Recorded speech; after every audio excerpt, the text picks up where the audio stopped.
Para mí es un placer coordinar esta mesa, ¿sí? Denominada, es un conversatorio, Sí, denominado Metapsicología, Clínica Contemporánea, las bases para una formación psicoanalítica. Voy a presentar al doctor Enrique Alba, que es médico, psicoanalista, miembro titular con función didáctica de Abdeva, profesor de USAM y miembro del área de clínica y lectura lacaniana de Abdeva. La doctora Lilia Bordone,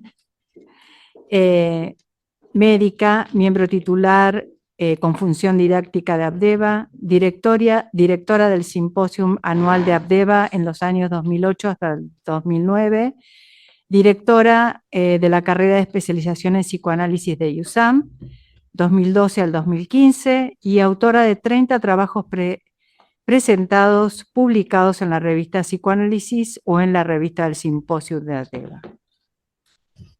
La doctora Graciela Jajam, especialista en psiquiatría, miembro titular de Abdeva con función didáctica, miembro de IPE y FEPAL, profesora titular del Seminario del Pensamiento Psicoanalítico de Winnicott desde el 2007 hasta el 2017, miembro fundadora del área de Winnicott, presidida por el doctor Alfredo Panseira, varios trabajos sobre la obra de Winnicott presentados en congresos nacionales e internacionales, médica, asistente del grupo multifamiliar de la comunidad terapéutica en la clínica del doctor García Badaraco, en el servicio de consultorio externo del Hospital Moyano y en la APA. Coordinadora del área de ideas directrices para un psicoanálisis contemporáneo en Abdeva, docente en varias instituciones psicoanalíticas sobre el pensamiento de Donald Winnicott, estudiosa de la obra de Bion, Green y de Winnicott. El doctor Horacio Rothenberg, especialista en psiquiatría, miembro titular con función didáctica de Abdeva, profesor titular del USAM de Abdeva en las materias psicopatología freudiana y introducción a las ideas de Bion, profesor emérito de la Facultad de Psicología de la Universidad del Salvador, autor de los libros Estructuración de la Subjetividad, ex vicerrector académico del Instituto Universitario de Abdeva, investigador principal de una investigación clínica en curso en el Centro de Atención de Investigación David Lieberman de Abdeva. Bueno, la modalidad de este conversatorio, ya lo dije, la modalidad de este conversatorio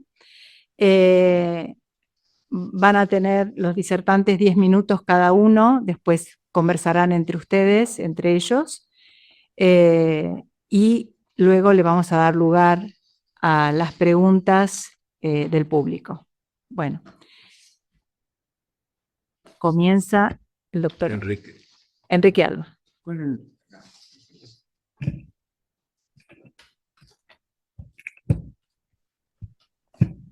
Bueno, yo ahora en la mañana estaba tomando el café, me encontré con un problema, que el problema, podríamos decir, tiene algo que ver con el paro, ¿no? Pero es con el paro en el sentido de querer reivindicar la posibilidad del hablar, ¿no?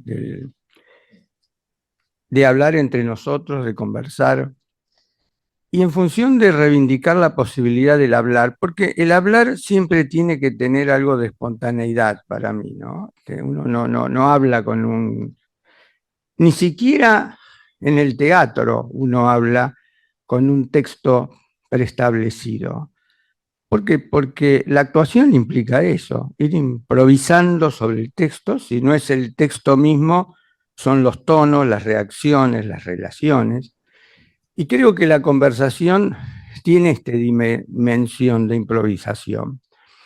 Entonces, me resultó un poco difícil atenerme a la consigna del grupo, que habíamos hablado de leer los trabajos. Yo ya lo había dicho que no lo iba a leer, ¿no? Después dije, sí, lo voy a leer, bueno, sí, Pero la verdad que hago huelga a la lectura en ese sentido, y más bien voy a hacer algunos comentarios, sobre todo porque, digamos, el texto tiene puntos como, digamos, como tiene la lectura de una obra de literatura, puntos de quiebre. Quizás es más importante en un texto y en una obra literaria leer los puntos de quiebre que leer la continuidad del relato, ¿no? En una discusión literaria, esto uno puede ejercer en un taller literario de lectura, centrarse en los puntos de quiebre del texto, no centrarse en contar la historia, ¿no? Repetir, bueno, el cuento, ¿no? La historia dice ta, ta, ta, ta. No,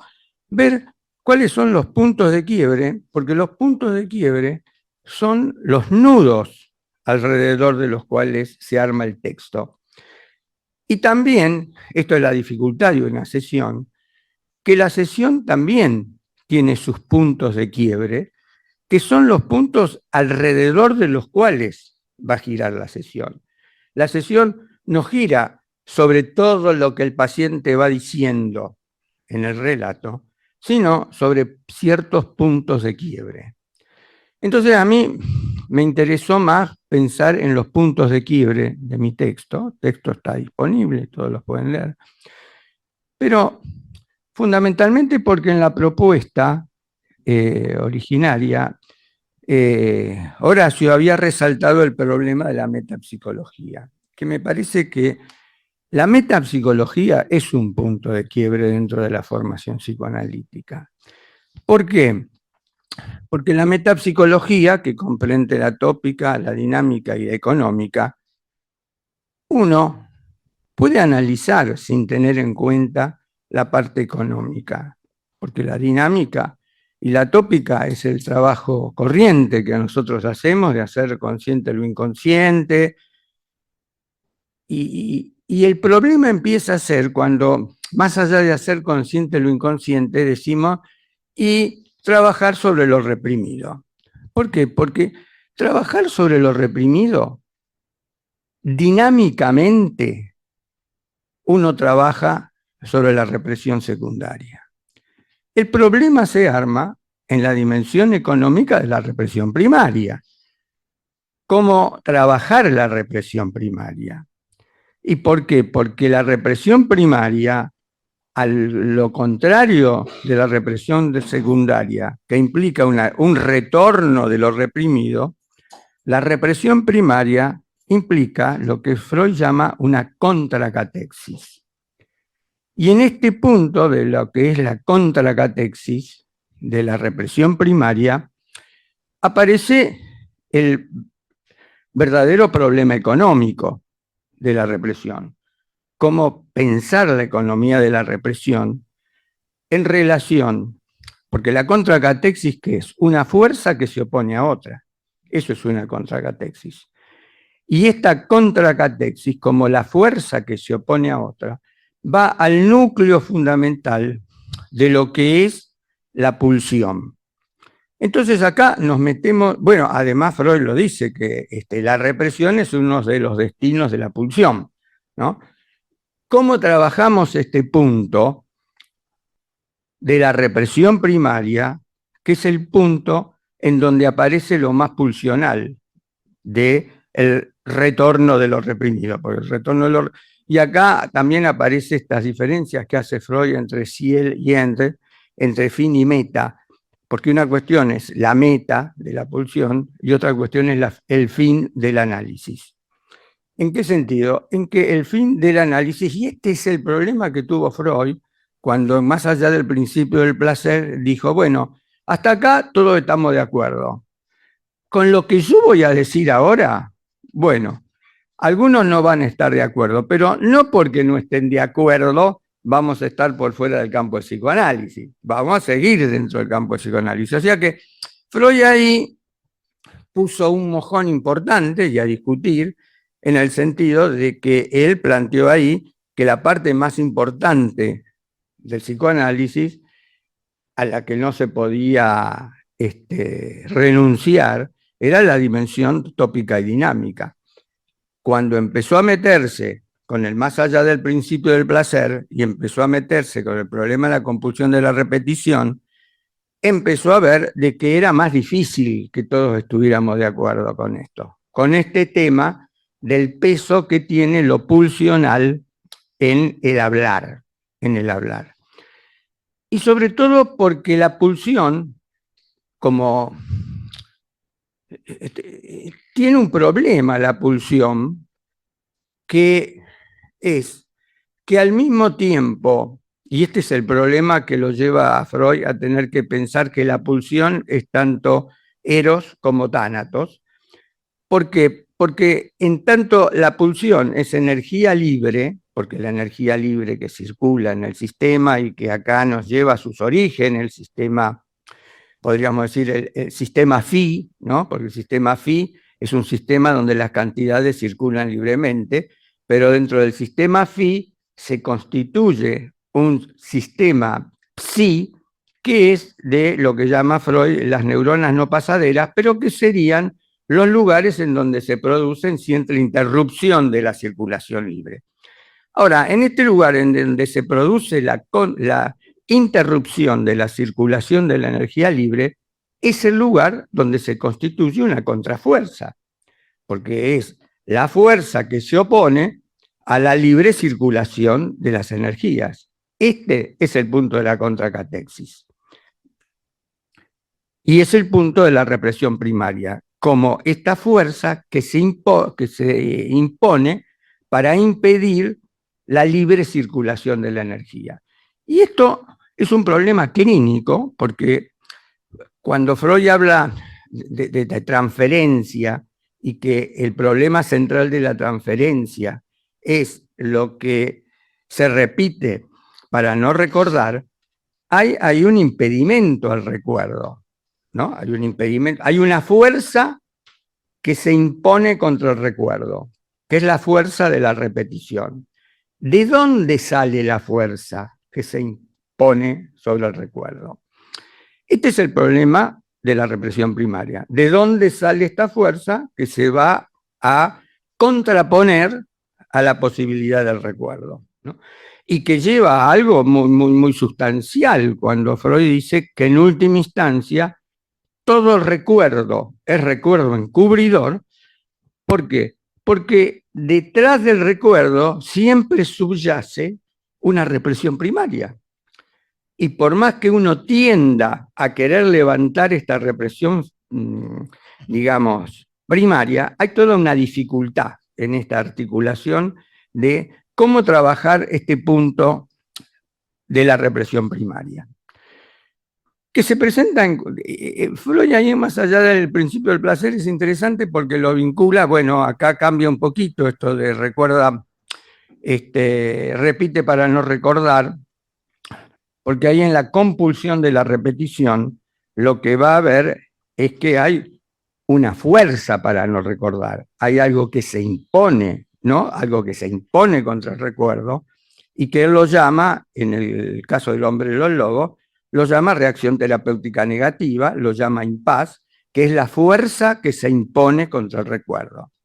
Esta fuerza que se impone contra el recuerdo es la fuerza de la represión primaria, pero que se presenta en todo momento.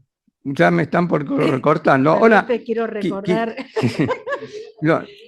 Ahora quiero tomar un punto que me parece que es importante porque esto se presenta en cualquier momento. Se presenta, por ejemplo, en un paciente que insiste en distraerse en la sesión. Permanentemente se distrae. Ahora, esta distracción que actúa como una compulsión de repetición es una distracción que es la insistencia de una fuerza, la distracción, ¿no? Y que se expresa directamente, ¿en qué estábamos? ¿Qué era lo que me venía diciendo? Se impresa como una fuerza que insiste en no recordar algo, ¿no?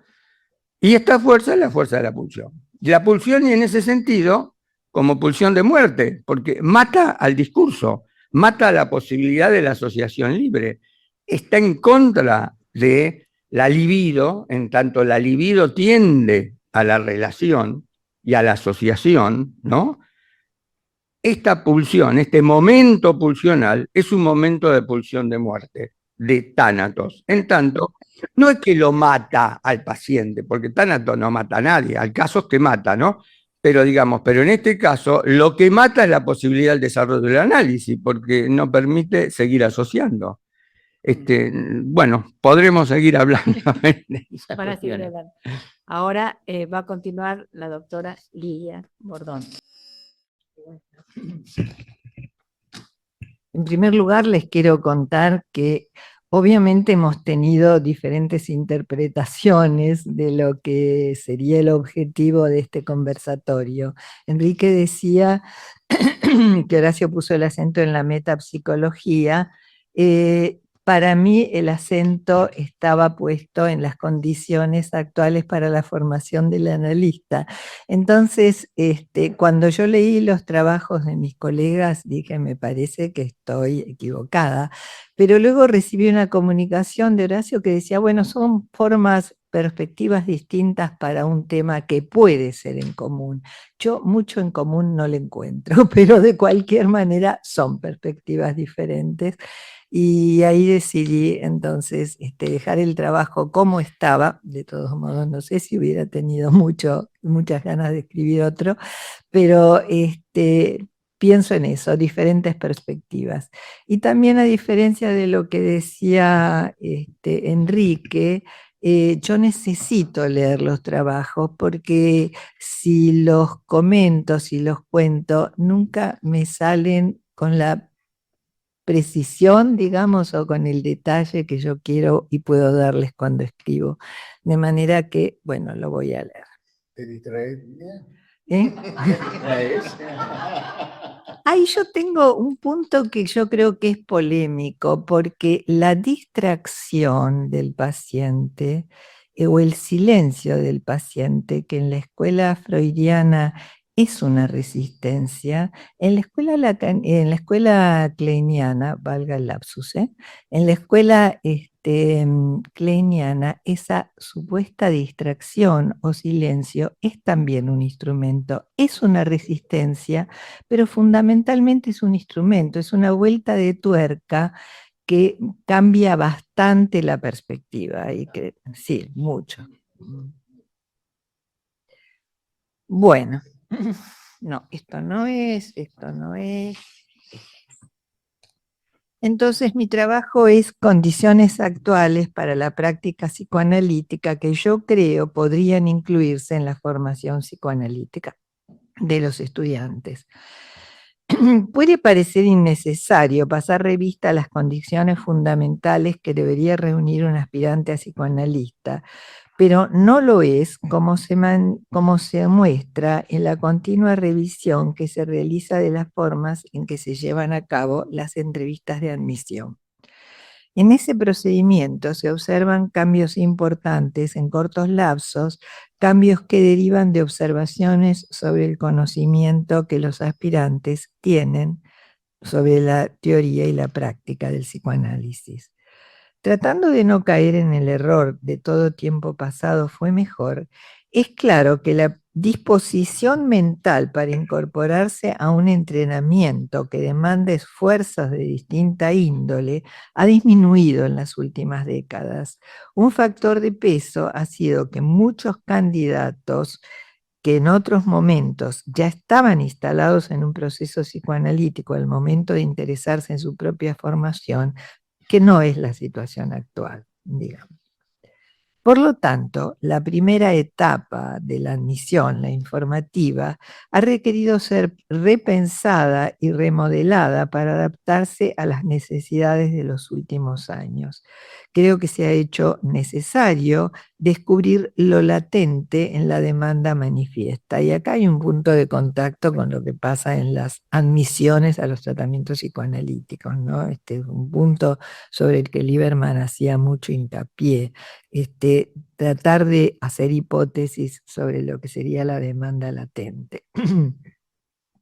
A diferencia de otros momentos en la historia de los institutos de formación, ya sea pertenecientes a IPA o con título universitario, que también pertenecientes a IPA, ¿no? Como es el caso del IUSAM, el rol de la entrevista de información y de la persona que la realiza es tan importante como el de las entrevistas de formación, de admisión propiamente dichas. A menudo se hace importante en dichas entrevistas definir con precisión los términos usados. El concepto escuela, por ejemplo, se entiende a menudo en su acepción de escuela psicoanalítica teórica y no como lugar y tiempo en el que se desarrolla el proceso de incorporación que habilita la práctica del psicoanálisis. Digamos, yo fui directora de la carrera de especialización. Y la verdad que una de las cosas en las que poníamos el acento era que los entrevistados se dieran cuenta que esto era y es un entrenamiento, digamos, no es un estudio teórico del tipo universitario, digamos, que también tiene su práctica, pero es una práctica menos importante, digamos, en tiempo y en profundidad. Como cuando lo anterior se aclara suficientemente, no se aclara suficientemente, se llega a ideas erróneas que pueden retrasar o obturar el aprendizaje al crear dudas sobre la orientación elegida. Por ejemplo, un estudiante puede sentirse decepcionado porque la enseñanza no responde principalmente a contenidos de la escuela francesa o winnicottiana, por mencionar algunas, sino que se orienta a la búsqueda del inconsciente utilizando distintas líneas teóricas. Si bien todos los psicoanalistas compartimos que el paradigma es el inconsciente como generador de pensamiento, fantasías inconscientes y conductas, siendo una de las pruebas el haberse mantenido a lo largo de los años y como consecuencia nuestra práctica tiene ese objetivo, no es inusual enfrentarnos con expresiones de sorpresa, a veces de incredulidad, cuando abordamos un material clínico teniendo en cuenta como mira ese objetivo, ¿no? La búsqueda del inconsciente. El método psicoanalítico fue concebido como un método terapéutico, es decir, que tuvo su origen en una clara finalidad, disminuir el sufrimiento mental de las personas, y se fue organizando a partir de observaciones empíricas de Freud que constataba el alivio de sus primeras pacientes cuando relataban vicisitudes de sus vidas. Quizás de no haber sido Freud un investigador innato, se hubiera quedado detenido en esta etapa, pero logró ir más lejos, impulsado no se sabe por qué corrientes mentales, pero con un evidente afán teorizador que dieron explicación y basamento a lo que observaba. Hoy hablamos de la importancia de la creatividad en la teoría, en la tarea clínica, pero quizás no sabemos bien cómo estimularla ni en nosotros mismos ni en nuestros alumnos. Lo cierto es que no es suficiente con invocarla, pero quizás deberíamos pensar en cultivarla poniendo nuestros esfuerzos en fertilizar nuestras mentes. Entre los pensadores psicoanalistas más creativos he elegido a tres: Melanie Klein, Bion y en nuestro medio a David Lieberman, para citar algunos. Todos ellos partiendo de los postulados freudianos, pero más tarde desarrollando un vuelo propio en distintas direcciones. Melanie Klein agudizando la observación de las actividades, juego incluido, de los niños, y de estas minuciosas observaciones extraer y construir conceptos teóricos como identificación proyectiva, la misma teoría de las posiciones. Bion, por su parte, centró su atención en el desarrollo normal y patológico del pensar, animándose en un camino que para ese momento estaba apenas explorado. Construyó un edificio teórico cuyo andamiaje permite poner y sacar piezas de manera tal que se van organizando distintos edificios explicativos del pensar. Uno de los efectos que se ha logrado de esta manera es lograr la ampliación y mayor flexibilidad del funcionamiento del aparato mental. La originalidad de Lieberman radica en el poder concebir una clasificación de lo que llamó estilos, tomando las herramientas de la transferencia y de la contratransferencia y articulándolas con otros factores.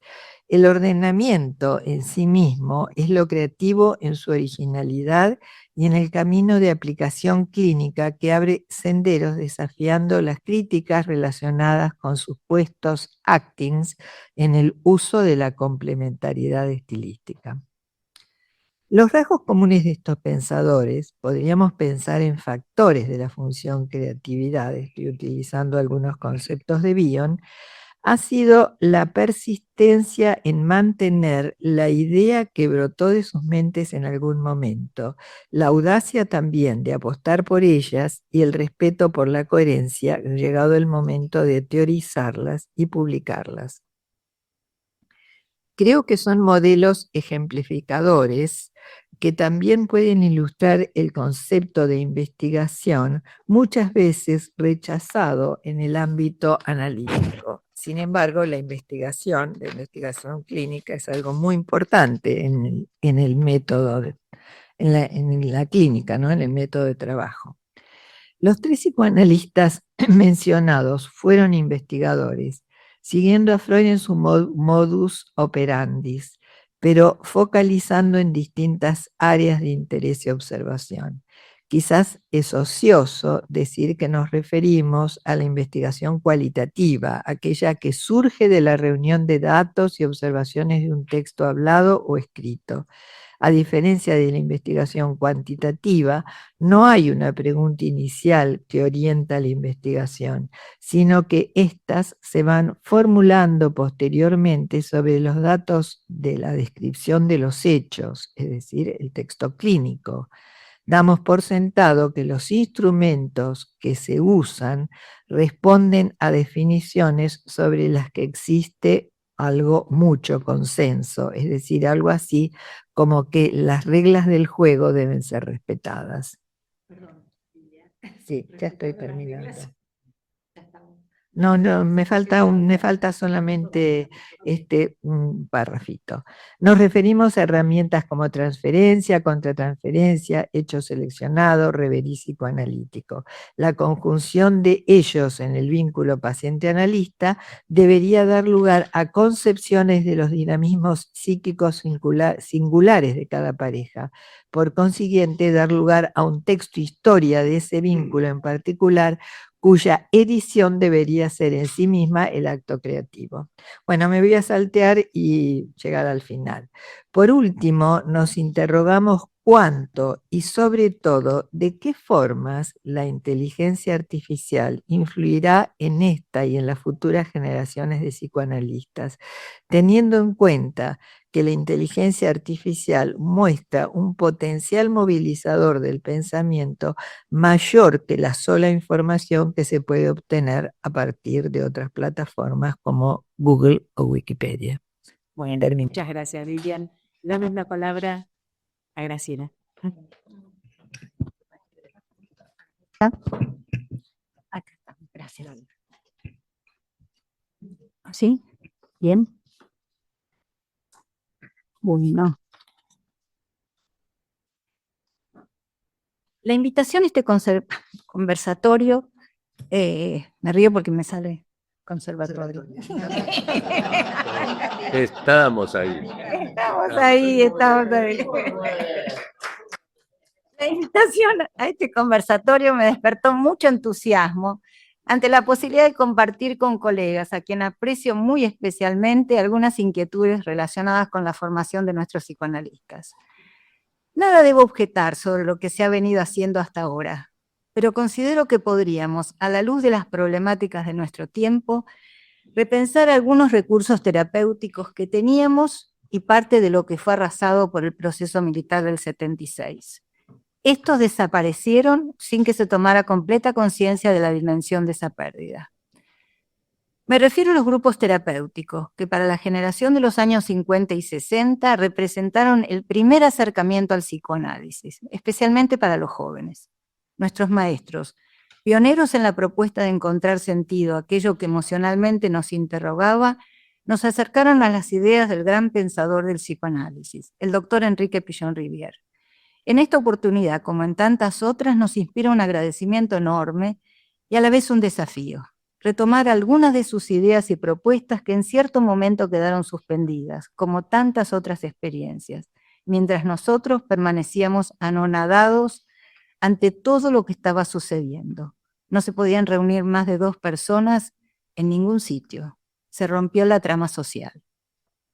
Esta preocupación, sin desmedro de reconocer la enorme influencia que ha tenido felizmente el psicoanálisis en todas las áreas de la vida, la salud, educación, cultura. Y no me refiero a la psicología social, sino al valor del psicoanálisis en momentos como los actuales, tal como lo plantea en su saludo del Año Nuevo la presidenta Laïpa Harry-Wolff.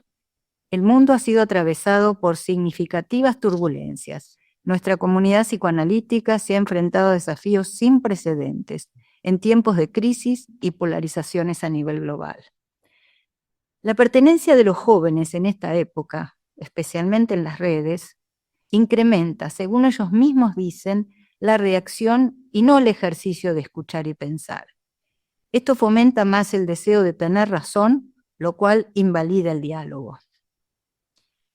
Me inspiran en esta preocupación las reflexiones de pensadores como Franco Bifo Berardi.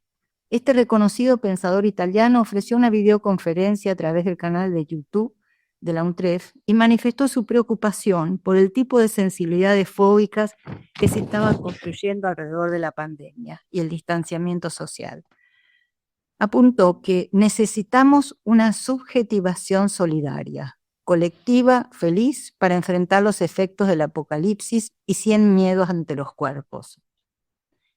La multiplicación del sufrimiento y el miedo puede generar un efecto autista, dice. El autismo me parece la condición psíquica más probable para la salida de este proceso. Pero cuando digo probable, no quiero decir que estemos yendo en esta dirección, sino que debemos reflexionar y actuar anticipadamente sobre esta posibilidad. Primero reconociéndola y analizándola, insistió. Definió la situación de pandemia como un umbral. El umbral es el pasaje en el cual nos trasladamos de la luz a la oscuridad, pero tal vez también de la oscuridad a la luz, agregó. Dijo que lo primero que debíamos hacer es mirar a la bestia a los ojos y ponernos al nivel de la tragedia que estamos viviendo. Para el autor de La fábrica de la infelicidad, el virus no es la causa de la catástrofe, sino un catalizador. Es un elemento de precipitación de otros procesos catastróficos que se estaban desarrollando, especialmente el proceso de catástrofe ambiental, opinó. Por otro lado, señaló que la atrofia emocional que hoy se manifiesta con la pandemia tiene precedentes. Una parálisis de la subjetividad se ha hecho evidente de manera escandalosa en el distanciamiento social. Pero esta tendencia hacia la virtualización, la digitalización y la descorporalización de la relación social y erótica ya existía desde hace décadas, describió. Muchos psicoanalistas trabajaron con grupos terapéuticos. Madeleine Banaché, José Blecher, Marie Lang, Janine Pouchet, Enrique Pichon-Rivière, Gilberta de García Reynoso, Emilio Rodríguez, Raúl Sandivaras, Luis Álvarez de Toledo, Barón Horner, Alejo de la Rosa, Guillermo Fersur y tantos otros. En ningún momento se planteó que estas experiencias estaban llegando a su fin. También acerco a este conversatorio el valor de los grupos multifamiliares propuestos por el doctor García Badaraco. Todos ellos inspirados en Pichon, como solían llamarlo, y todos sabíamos a quién se referían. Quiero invitar también a nuestro conversatorio a Vicente Citolema, poeta y dramaturgo argentino, quien en su libro Luz en la selva, la novela familiar de Enrique Pichon-Rivière, realiza una original biografía de Pichon-Rivière. Dice en su presentación: este libro pretende lo imposible, convertirse en una ceremonia de resurrección. Una escritura en primera persona nos acerca por primera vez a un Pichon desde adentro. Además, esta novela familiar incluye una serie de notas al final de cada capítulo. Estas son otras voces que completan y complementan esta biografía con textos, diálogos inéditos con Pichon-Rivière y relatos de quienes lo conocieron. El resultado permite tener una biografía novelada y a la vez un caleidoscopio de las diferentes visiones de la vida y obra del protagonista. La obra abarca desde su nacimiento en Ginebra, Suiza, su periplo por el Chaco, Corrientes, Rosario y finaliza cuando Pichon Rivière decide viajar a Buenos Aires para estudiar medicina. Finalmente, me interesó una reflexión que, si bien proviene de una encuesta realizada por una psicóloga en los Estados Unidos sobre la generación Z, niños y jóvenes entre los 10 y los 24 años, resulta relevante. Me llamó la atención porque muchas veces se habla de lo alarmante que es esta generación. Resulta que ella tiene una posibilidad de haber entrevistado y decir que uno de los principales factores es la exposición constante, esta generación prioriza la seguridad sobre la diversión y la popularidad. Uno de los principales factores es la exposición constante a eventos traumáticos como tiroteos en escuelas, crisis económicas y el impacto psicológico de la pandemia. Además, la proliferación de noticias y contenidos en redes sobre violencia, acoso y desastres han incrementado el nivel de ansiedad en esta generación. Otro elemento clave que destaca es la desigualdad social y económica que ha dejado a muchos jóvenes en situación de precariedad. Estos jóvenes buscan bienestar, estabilidad y conexión con otros, lo cual me parece digno de considerar por la responsabilidad que nos implica, como adultos psicoanalistas, en la posibilidad de respuesta a estas ansiedades.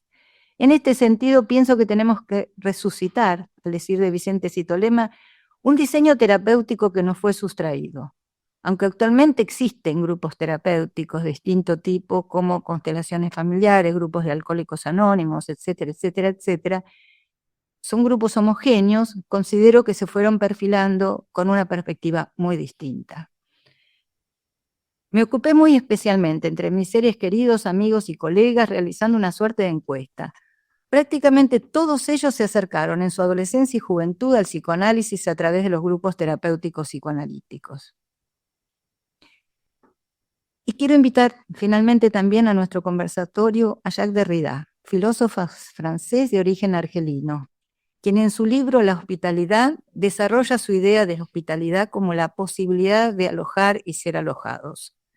En este sentido, estoy convencida de que los psicoanalistas y nuestras instituciones no podemos alojar, es decir, dar lugar, lo alojan otras teorías terapéuticas. Muchas gracias, Graciela. Horacio, le damos la palabra. Estoy impactado al escuchar a mis compañeros. Yo leí lo que ellos han escrito, escribí también, me tienta Enrique, leo o no leo, pero creo que voy a leer y voy a acotar algunas cosas y a lo mejor no leo todo. Coincido con esto último, ya entro en un conversatorio, ¿no? De intercambio de ideas con lo que decían tanto Lilia como Graciela, ¿no? Lo que implica la formación psicoanalítica.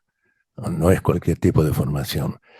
Y pensaba en esto de los grupos, ¿no? de la dialéctica que se establece desde las ideas de Pichon. Acá lo tenemos a Juan, que sabe bastante de eso, y de cómo sería necesario que algo de eso se establezca en el contexto formativo, que no sea solo teórico el movimiento que se dé allí, sino que sea también emocional, ¿no? Porque es esa la base más significativa de la representación pulsional, ¿no? Porque es la representación cosa, la representación palabra, la representación objeto. Me voy del texto, me metí ya en el hablar. Sino que es también, que es la representación afectiva, el afecto es lo pulsional también. Y por eso es tan importante la idea de la metapsicología, porque la metapsicología, a lo largo de los escritos de todos nuestros maestros, se plantea como una dimensión vital, ¿no? Que genera modelos comprensivos que se van complejizando a lo largo del tiempo que cada uno de ellos ha podido reconocer como significativo. Y todos ellos, y esto es lo que destaco en lo que escribí, tienen una mirada de lo vincular, no solo de lo intrapsíquico. Freud, ¿no? 1895, el semejante es el que incide sobre la dimensión estructural subjetiva, ¿no? Dora, la femineidad para Dora se adquiere a partir de la problemática familiar en la que ella estuvo metida, ¿no? Y por supuesto, eso lo ayuda a entender que en la estructura psíquica hay distintos niveles de inscripción a partir de lo libidinal, con distintos destinos posibles, y que hay mecanismos, por supuesto, que ordenan ese tipo de articulación, que no solo, al principio sí, eso es lo que él destaca porque la clínica lo ayuda a hacerlo, que no solo está modulado, condicionado por el mecanismo de la represión primaria. En el mecanismo de la represión primaria, que es lo que se destaca en la psiconeurosis, que es lo primero que él se detuvo a estudiar, hay una doble inscripción, ¿no? Porque la pulsión no solo inscribe aquello que queda condicionado en el inconsciente, sino que facilita las articulaciones significantes entre lo simbólico, lo imaginario, lo real, ¿no? Eso es Lacan también. Pero no deja de tener esto en cuenta, que lo pulsional atraviesa las distintas instancias, las atraviesa de distinta manera. Y el problema es que el aparato psíquico es un aparato complejo que puede llegar a generar distintas dinámicas, y que esas dinámicas no solo son moduladas por la represión primaria cuando las cosas van bien, sino que también hay escisiones del yo, porque ahí el segundo modelo tópico, con toda la carga que tiene también la descripción del narcisismo que ha hecho Freud, nos permite entender que hay una dialéctica compleja entre lo pulsional. Hay ciertas tendencias pulsionales que vienen desde lo inconsciente, que necesitan expresarse, y hay otras que son motivadas por lo traumático, que cuando se dispara asola la mente y incluso se disfraza, porque las palabras son encubridoras, ¿no? No solo son palabras las que descubren la dimensión inconsciente, sino que las palabras encubren. El discurso político está lleno de palabras, lleno de palabras. En la actualidad nosotros estamos sometidos a un discurso. El discurso no es el discurso del inconsciente, ¿no? No es, pero en algún sentido sí, porque en ese terreno lo inconsciente se apodera de un determinado tipo de capacidad operatoria a costa de los demás, ¿no? Ahí el problema ya no es solo intrapsíquico, el problema es intersubjetivo, ¿no? Fíjense en cómo esos modelos que van apareciendo a lo largo del desarrollo del psicoanálisis deja de lado, pero lo integra, ¿no? Lo deja de lado en su crudeza y lo integra en concepciones donde es el inconsciente la represión primaria y Eros y Tánatos, ¿no? Porque Tánatos está ahí provocando consecuencias desde el inconsciente primariamente reprimido o desde el inconsciente escindido, ¿no? Que entonces promueve determinado tipo de actitudes conductuales en el sujeto, ¿no? Que están condicionadas por un narcisismo que pone en juego actitudes destructivas, porque lo traumático, y eso, bueno, la escuela kleiniana es pródiga en ejemplo, ¿no? La escuela kleiniana muestra que la identificación proyectiva ubica en el afuera, ya no es el inconsciente solamente, es el mundo exterior. Y el sujeto ahí ubicado con su propio inconsciente, pero con su mente escindida, y con determinado tipo de manejos preconscientes, conscientes, que son ya no autodestructivos, pero sí potencialmente destructivos de quien los rodea. Y todo esto está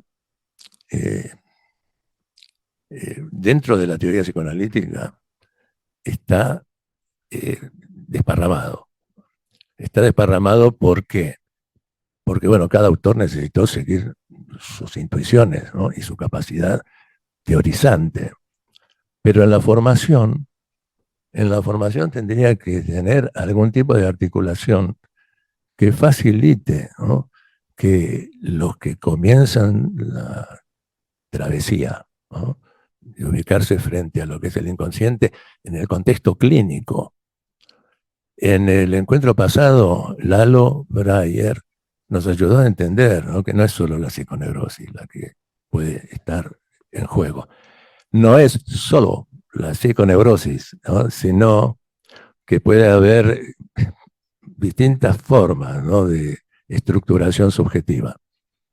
Y la borderline, como claramente planteaba Lalo, tuve la suerte de comentarlo, ahí muestra facetas donde el sujeto actúa a su inconsciente, ¿no? Lo hace propio y es un inconsciente que lo condiciona a destruir, para no ser destruido, ¿no? Porque hay algo que emerge del inconsciente que no se puede incluir en un discurso que atenúe y oriente desde un proceso sublimatorio, ¿no?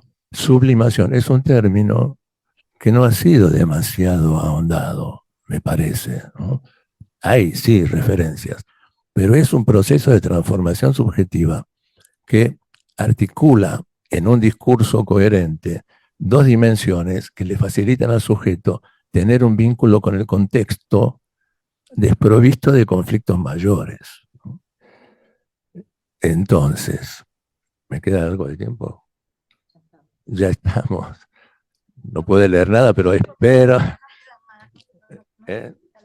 Un poquito más y no jodemos más. Pues sí, no sé qué. La seguimos charlando. Porque me parece que el conversatorio, ahora se abre un intercambio entre nosotros cuatro, pero entre nosotros cuatro y ustedes también, los que están allá en la pantalla, ahí me dijo este hombre, ahí, pero no sé dónde estoy mirando. Pero bueno, dialoguemos en el conversatorio. Sí. Okay. Quisiera hacer una pregunta a la mesa, a todos. No se escucha la pregunta.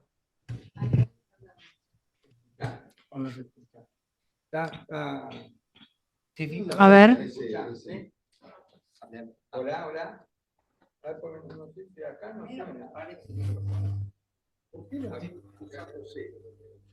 Acá no suena. No se escucha, Enrique. Compartimos. Dale. Vos, Horacio, compartilo. Hola. Ahora sí. Hola. Bueno, Ahora sí. la primera pregunta, así muy concreta, que voy a hacer es, hoy, a los pacientes que no vengan a sesión, ¿se la cobramos o no se la cobramos? ¿Qué hacemos? Esto es una pregunta psicoanálisis actual, podríamos decir, del día de hoy. Entonces, me parece que acá hay un problema que es muy interesante, que es pensar algo que trajo Lidia, que es la relación entre el instrumento y el material. ¿Por qué? Porque a veces el instrumento fuerza al material y a veces el instrumento no sabe qué hacer con el material. Entonces estamos en esta disyuntiva que es, ¿qué hacemos con los pacientes que hoy no vengan a sesión? ¿Le cobramos o no le cobramos? Entonces, me parece que esto de le cobramos o no le cobramos obtura una pregunta que es más importante que si le cobramos o no le cobramos, que es, ¿por qué no vino? Porque nosotros daríamos de entendido de que no viene porque hay paro de transporte, pero podría haber tenido otra posibilidad, podría no haber... O sea que el análisis de lo que se trata es de abrir la pregunta, no tener una respuesta preestablecida.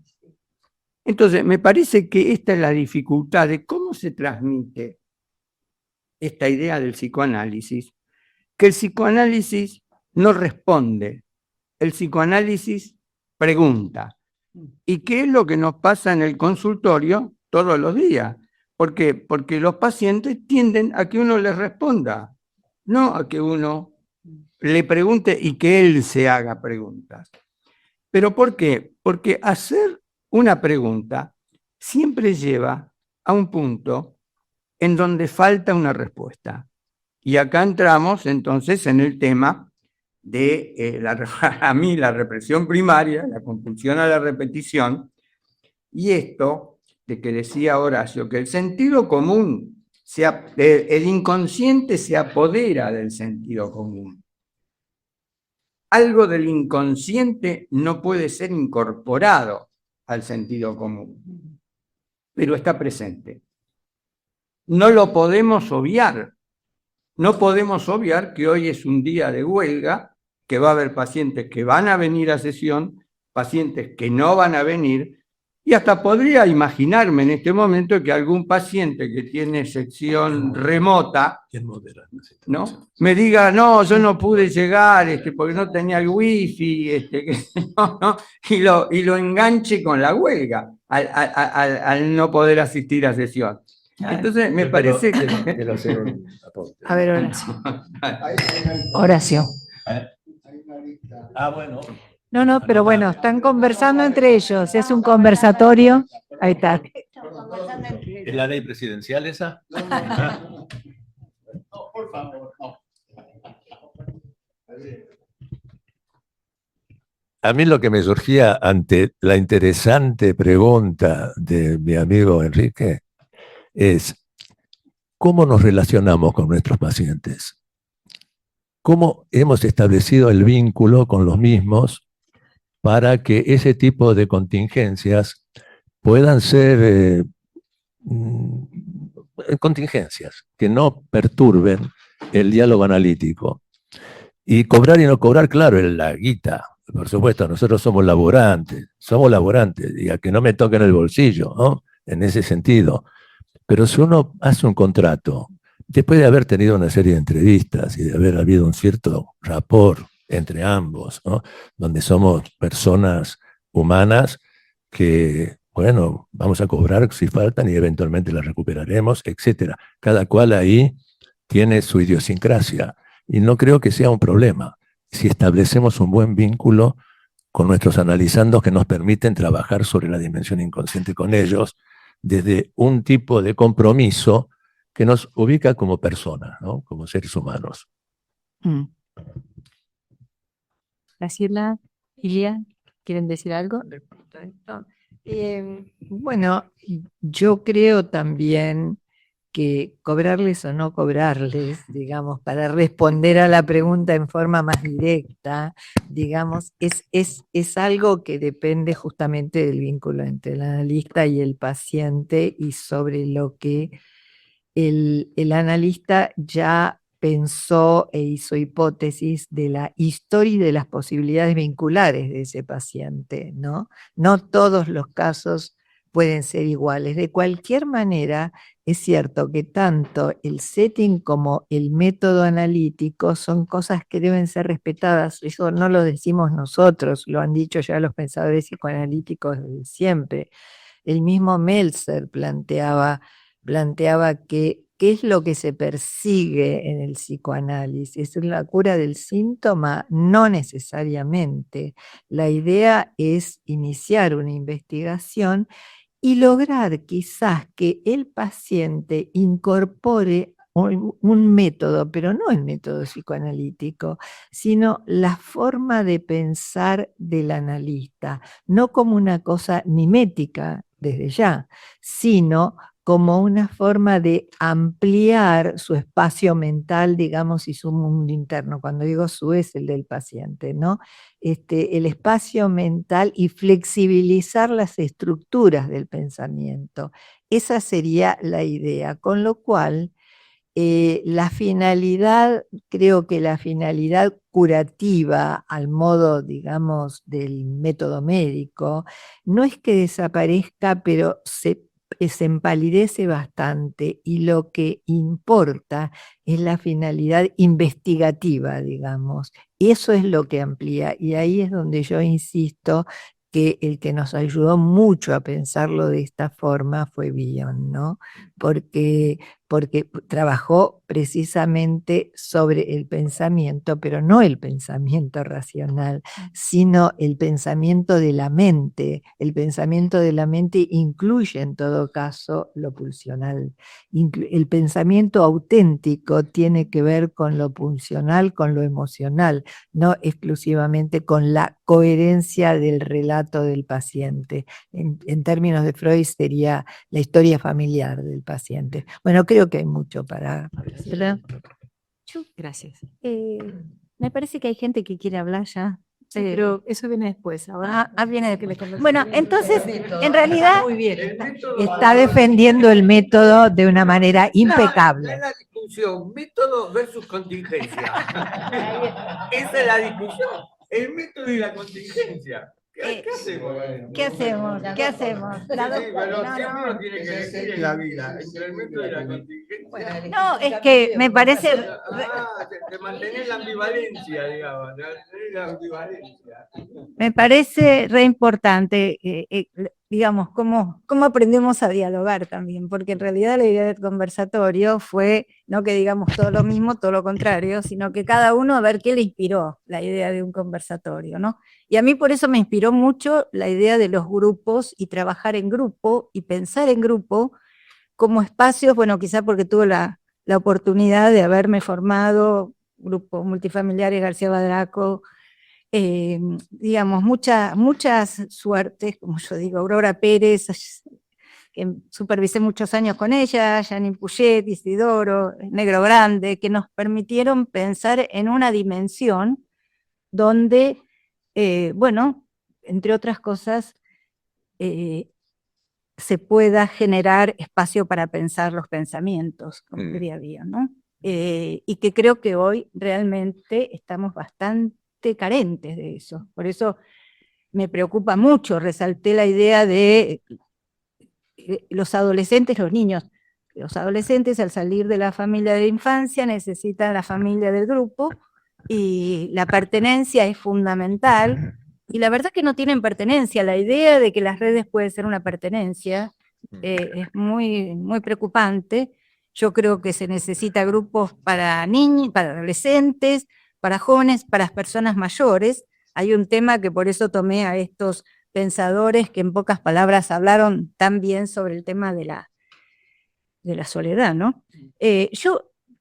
Lo que pasa es que mis compañeritos cambiaron la regla de juego y yo me había anotado algunas preguntas en función del texto, pero parte de jugar es que... La contingencia. Claro, tenés razón. Pero bueno, yo quiero decirte algo, por ejemplo, Horacio, me parecía que es muy importante, por ejemplo, cuando vos planteas, yo retomo el concepto de seminario, lugar de siembra de conocimientos, y todo tu desarrollo en el que fuiste hablando de la transformación de las teorías psicoanalíticas, ¿no? Y quiero recordar a Bion que toma sus propias concepciones teóricas como preconcepciones expuestas a futuras transformaciones.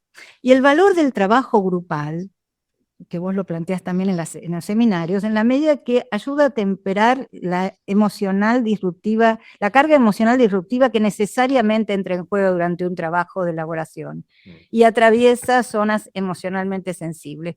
Creo que la experiencia que nosotros hemos tenido de cómo poder aprender de esa experiencia emocional, para mí es muy importante por eso dije resucitar. Es decir, yo creo que tenemos que pensar por eso dije resucitar, me copié de Cito Lema, qué pasó con esos contextos, con esas pertenencias, y bueno, ponernos a pensar cómo regenerarlas, ¿no? Cómo poderles dar lugar. Bueno, en realidad, Enrique, me pareció muy interesante, además yo pensaba algo que vos decías también, en relación a rescato tu pensamiento cuando vos decís que las teorías tienen toda razón, pero ninguna la verdad. ¿Recordás? Sí, sí. Lo dijiste. No me acuerdo que lo haya escrito, pero sí que lo pienso. Bueno, se ve que alguna vez te pude escuchar. No, probablemente no está escrito acá, pero es de otro momento. Y yo desde ahí me tomo el atrevimiento justamente de proponer otro vértice, donde la teoría de Winnicott, por ejemplo, a lo que vos planteás al final, porque es muy interesante lo que vos planteás del tema del goce, del final de tu trabajo. ¿No querés leerlo vos? ¿Querés que yo lo lea? Bueno, pues, lo que se te ocurrió. Yo tengo que cambiarme anteojos encima. Hiciste una letra tan chiquita. Bueno, en realidad es el último párrafo. En este sentido, la angustia como sentimiento de una pérdida de integración es angustia de castración, decís.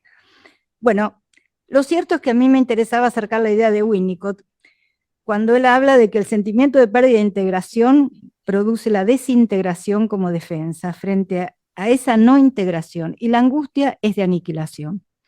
Y esto me parece muy importante porque el yo se disocia, se estructura un falso self. Retomo ideas de Renato, este colega que nos trajo muchos conceptos muy interesantes en el Ateneo de la vez pasada. En un anterior, ¿cómo? Renato Trachtenberg, lo que pasa es que fuimos compañeritos y nos hablamos por los nombres. Con la idea de Bion de que la omnipotencia es la otra cara del desamparo. Y a mí me parece eso muy importante porque si no, en esta época lo que estamos viendo nomás son defensas, digamos, de distintos niveles de patología, pero plantearnos qué es la angustia más profunda, porque creo que lo es, y por eso aparecen cosas tan tremendas, ¿no? De cosas que nos están pasando. Pero bueno, tenía algo para vos, Lilia, pero me parece que es la idea de la inteligencia artificial, cuando vos te planteas lo de la inteligencia artificial, ¿qué va a ser, no? Y yo decía, bueno, justamente lo que plantearon ustedes al principio, que lo importante es construir un vínculo terapéutico.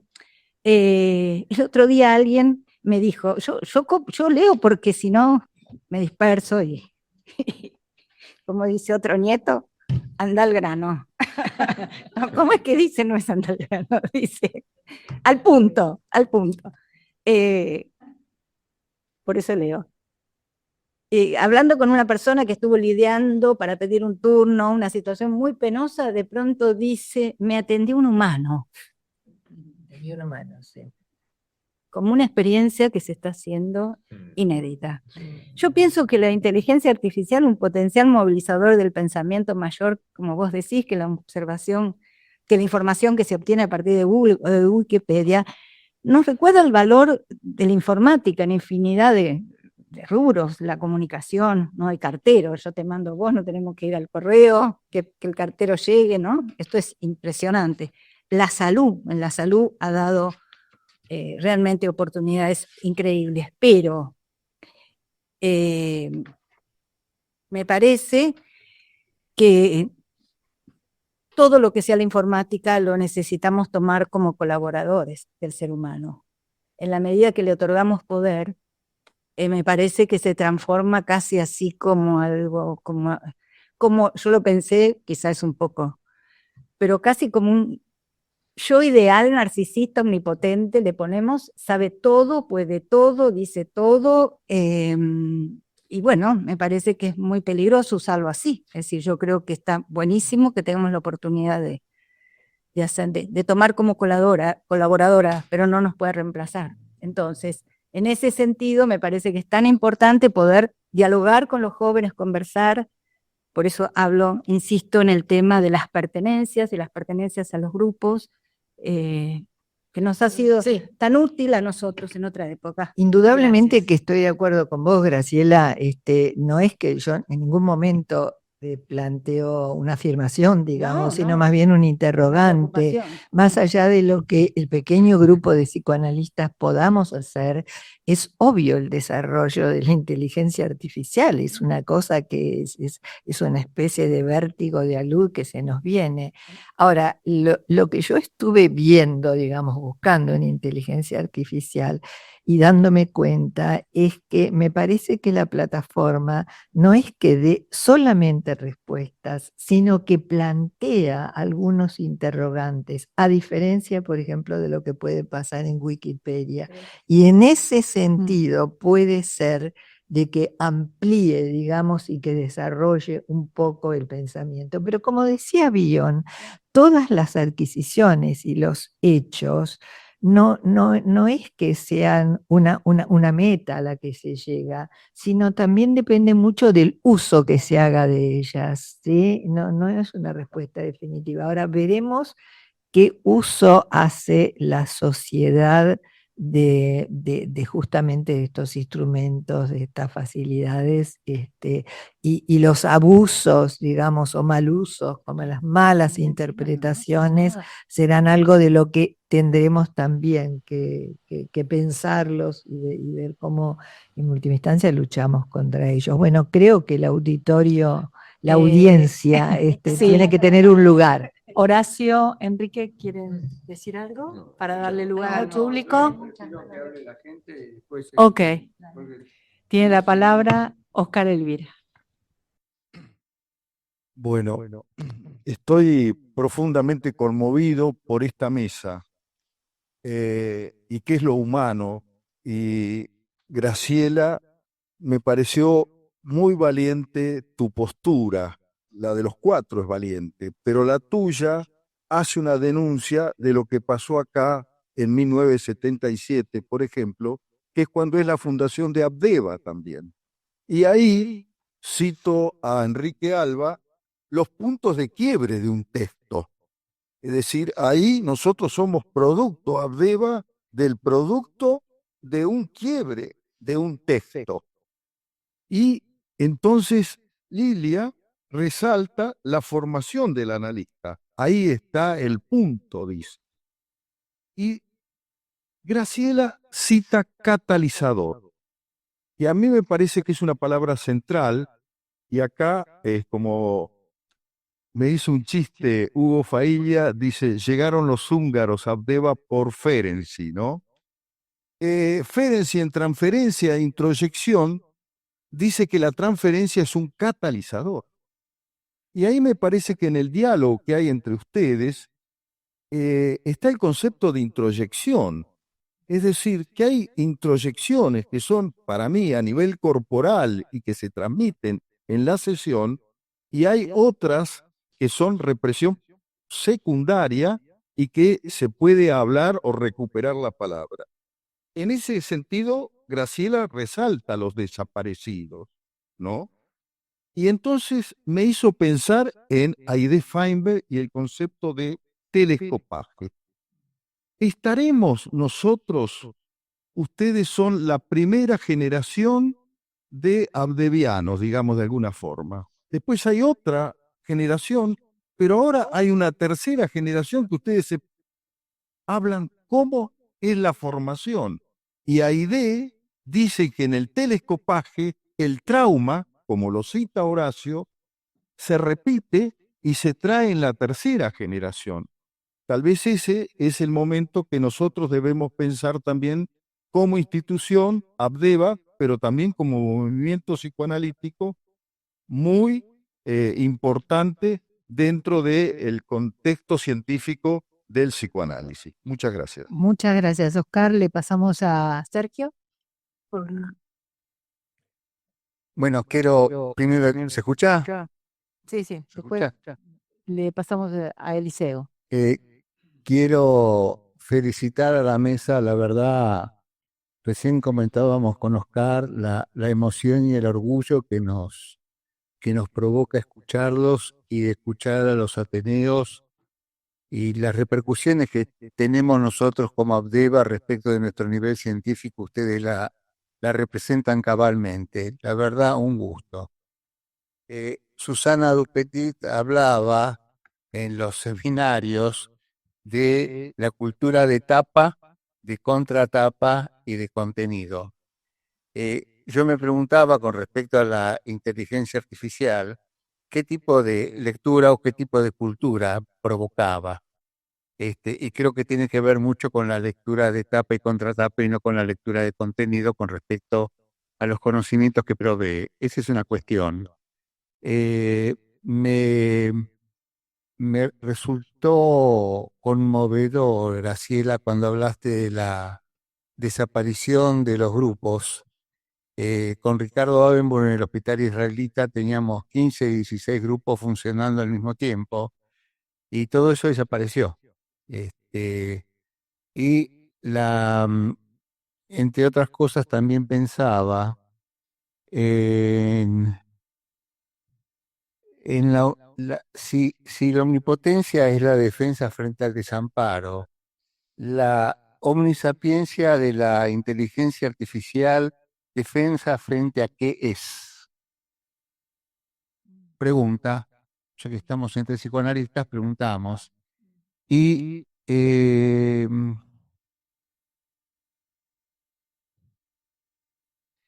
me preguntaba cuando tanto Horacio como Enrique hablaron de palabras y de discursos, me preguntaba cómo estamos atravesados nosotros en este momento por los discursos de odio constantes que vienen desde nuestros gobernantes. ¿Cómo eso implica?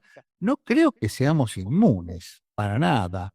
El MIT publicó un trabajo en un libro que se llama Los Ingenieros del Caos. Hay una cita del MIT donde dice que el 70% de las noticias que figuran en Internet son falsas. El 70% del contenido. Y que un 30% tiene un carácter de espectacular, porque siempre lo espectacular va a resaltar o va a atraer más que lo instintivo o lo común o lo habitual. Esto es, ¿qué hacemos con los discursos del odio? ¿Qué hacemos con la omnisapiencia? ¿Qué hacemos con la cultura de tapa y contratapa? Gracias. Bueno, le damos la palabra a Marta.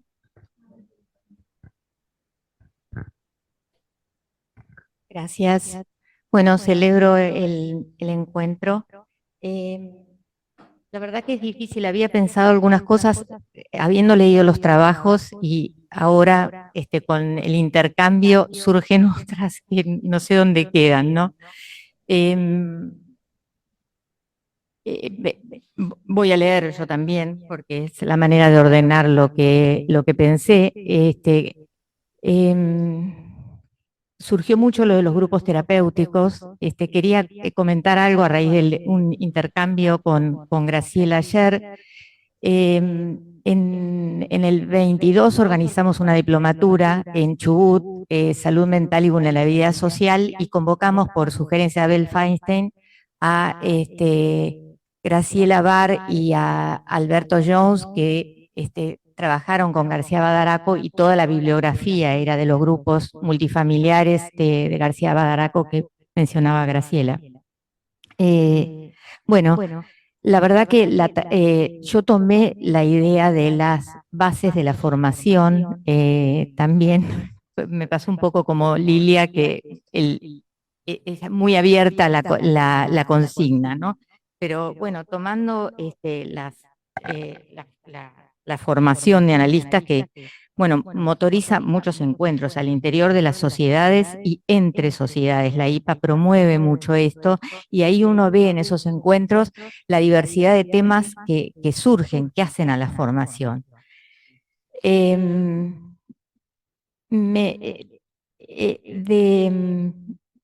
De los aportes de Graciela, tomo la idea de otros autores. La inclusión de Derrida y de Bifo Vedade me trajo una idea recurrente cuando pienso en la formación. Nosotros tenemos un plan de estudios que es clásico y que es muy valorado por muchos de nuestros analistas en formación. Algunos pensamos en ampliar este programa, para incluir el estudio de otras disciplinas que comparten intereses con la nuestra y por lo tanto se ubican en los bordes, y que nos permitirían entrar con ellos a discusiones actuales acerca de la noción de sujeto, de identidad, de lo sólido o la solidez, del lugar de las certezas, de la noción de lo común, de autoridad. ¿La formación en psicoanálisis no amerita cambios considerando los cambios sociales? Otro punto es pensar qué espacio le damos al conflicto en la formación, ¿no?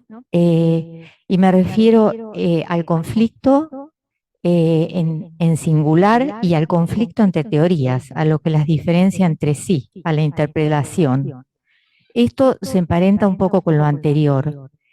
Me pregunto, me parece que prevalece en la formación la idea de integración, ¿no? De trabajar por la integración, por ejemplo, de partes diferentes del self. ¿No va esto en un sentido diferente al de evitar el conflicto, al de amigarse con el conflicto, como nos diría Janine Puget? Se trata de multiplicidad versus identidad. Bueno, listo. Y una última cosa en relación a la pregunta. ¿Qué hacer hoy? Yo tomaría cada situación en singular. Me parece que no es que no se puede responder en general si cobramos la sesión hoy, ¿no? Tomaría la sesión en singular. Me parece que lo que ingresa es el contexto social. Y entonces lo que le pase a un paciente hoy tiene que ver con cada paciente y con cada situación en cada paciente. Digamos, en un mismo paciente la ausencia es una vez amerita una cosa y otra vez amerita otra, ¿no? No soltar lo singular. Eso. Muchas gracias, Marta. Le vamos a dar la palabra a Eliseo. Estaba recién en pantalla. ¿Sí? Bueno. Sí, claro, claro que sí.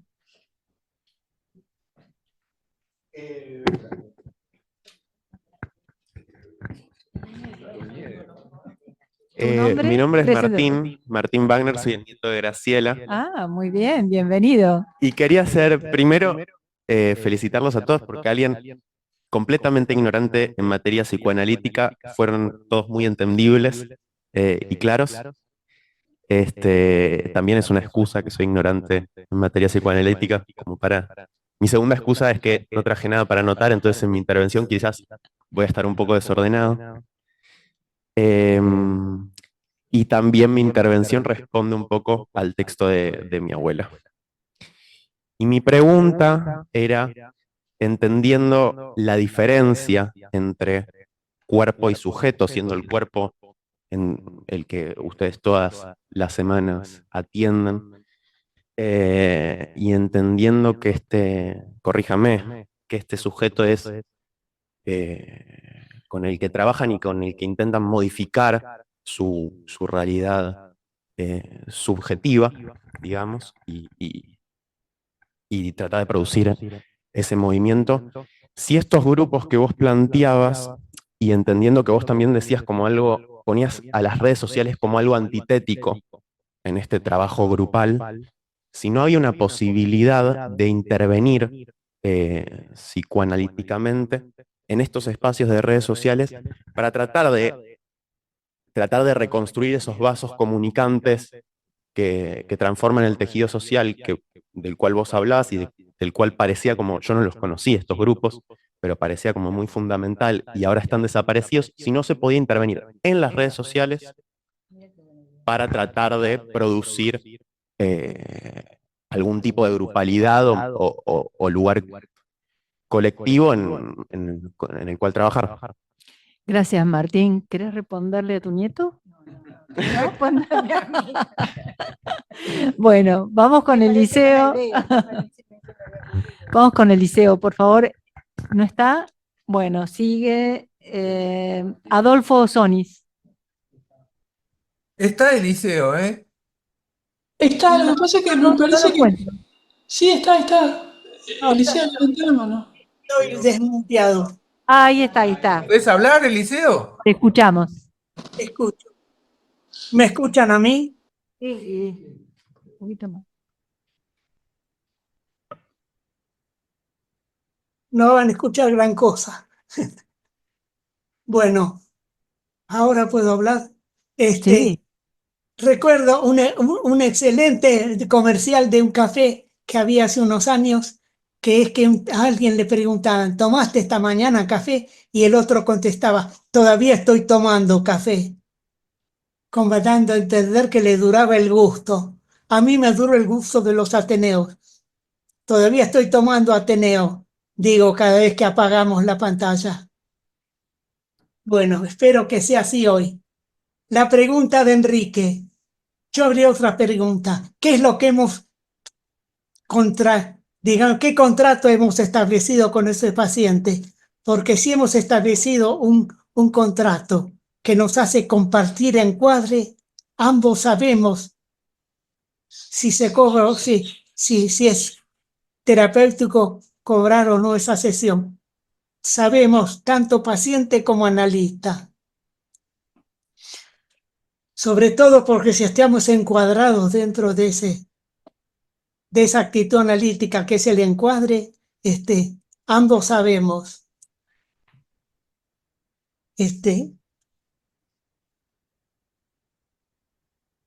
Y posiblemente si uno lo deja para que madure un tiempo, se va a llegar con mayor facilidad a una conclusión.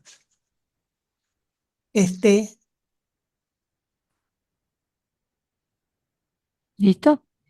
Le damos la palabra a Adolfo. Yo le quiero hacer también ¿Terminaste, Eliseo? Sí, y escúchame, yo lo que voy a decir, me gustaría que después vos digas algo, porque tiene que ver con Freud teórico, y vos tenés un conocimiento enciclopédico. Yo antes le preguntaba a Andrés Fragman, decime, Freud en algún lado dice esto, ¿sí o no? Y él sabía. Entonces, yo creo que hay un problema a poder ser terapizado con el análisis, que es el de la repetición. Por supuesto que en más allá del principio del placer, la repetición pasa a ocupar otro lugar diametralmente distinto a recuerdo, repetición, elaboración, que era una manera de resistencia al análisis, ¿no? Incluso al recuerdo. Me acuerdo que Chegoyen decía, si una cosa pasa ahora, no pasó antes, pasa ahora. Bueno.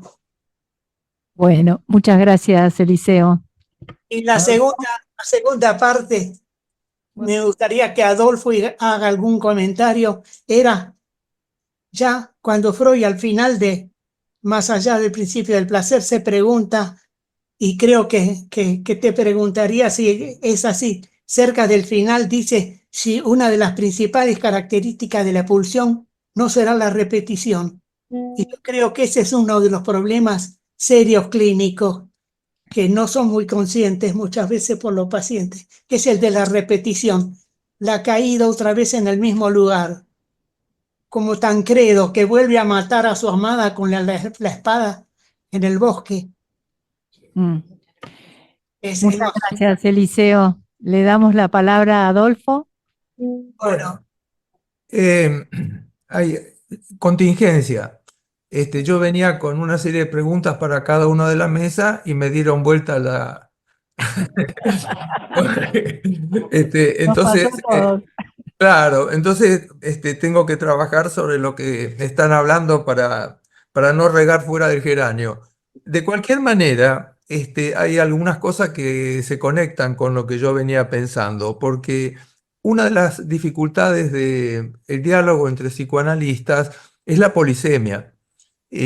Por ejemplo, cuando Enrique habla de la represión primaria, tendría que aclarar a cuál represión primaria se refiere.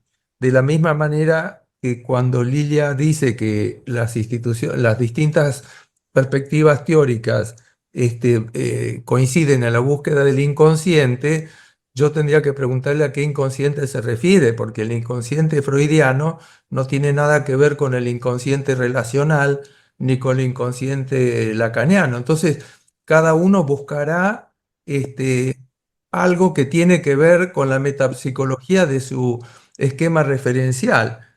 Y en esa perspectiva lo incluiría un poquito también a Horacio, cuando en el trabajo dice que la delimitación de las neurosis narcisistas se deben a post-freudianos como Bion y Green y Fonagy.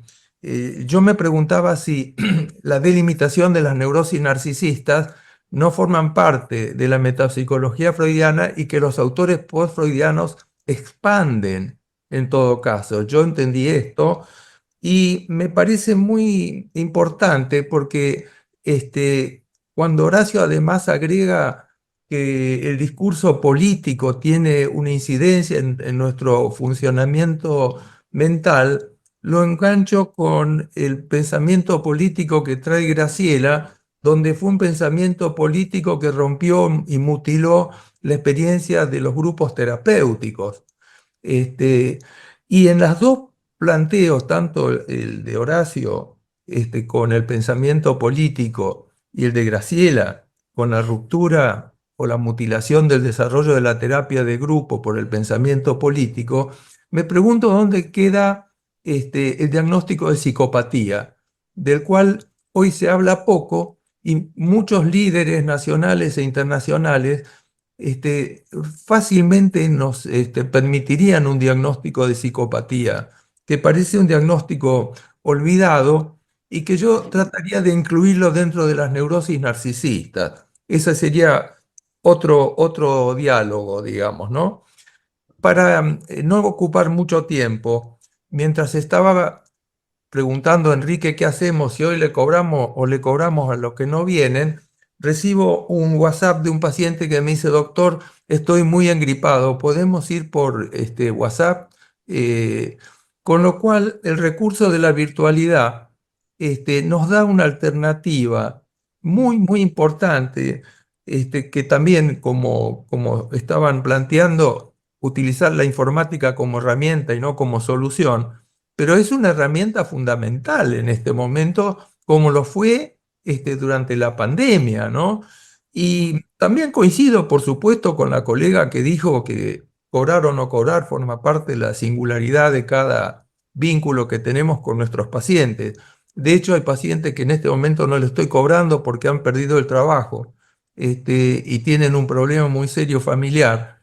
Y hay otra paciente que no le cobro, que es una médica que está con un cáncer terminal y que está con dificultades porque dejó el hospital y tiene... Bueno, es decir, que cobrar o no cobrar es una historia de la singularidad de cada vínculo y del compromiso que cada paciente y que cada terapeuta tiene en ese mal llamado contrato, ¿no? Para cerrar mi intervención, la pregunta, si el psicoanálisis básicamente hace preguntas y no respuestas, me pareció interesantísimo lo que dice Enrique. Yo creo que es así, pero muchas veces, y frente a las circunstancias actuales, y frente a no solamente al contexto, sino a la patología, a veces el psicoanálisis tiene que dar respuestas. Ya el psicoanálisis que solamente abre preguntas lo dejaría para el tratamiento de las neurosis de transferencia. Muchísimas gracias a la mesa, es una mesa excelente y tengo ganas de seguir hablando. Muchísimas gracias, Adolfo. Vamos a darle la palabra acá a la mesa, si quieren responder.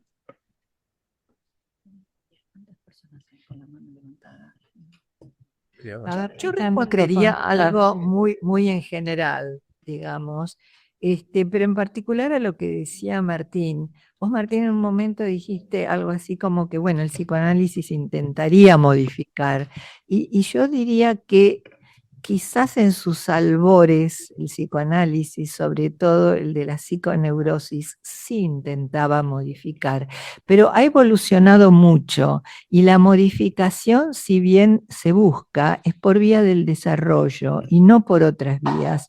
Es decir, la vía del desarrollo se logra a través de la comprensión. Dentro del setting psicoanalítico, que es una manera de encuadrar el trabajo, digamos, lo que el analista básicamente debería hacer es tratar de comprender los dinamismos de ese funcionamiento mental. Entonces, a través de la comprensión y de la aceptación, esto en psicoanálisis se llama capacidad de reverie, comprender, asumir lo que un paciente está proyectando sobre el analista, esas serían como las bases, digamos, los cimientos del cambio. El cambio se va a realizar en el paciente mismo, pero no a través de enunciados interpretativos necesariamente. Por eso estoy de acuerdo con lo que decía Adolfo, ¿no? Que el analista debe decir algo, si el analista tiene que decir, no debe estar solamente como receptor, tiene que decir algo, pero lo que tiene que decir es plantear una estructura comprensiva, en definitiva, ¿no? Plantear algo así como, acá estoy, y estoy tratando de ayudarte a que pensemos, a que pienses, a que pensemos, alguna otra vía de acceso o eventualmente de modificación. Me estoy acordando de una paciente que recientemente vi que llorando decía, no puedo dejar de ser como soy, y no es que yo sea mala, digamos, es que no puedo dejar de ser como soy. ¿Qué hace el analista frente a esa situación? Digamos, toma el camino de forzar una modificación, no, simplemente de comprender, porque las identificaciones son necesarias, digamos.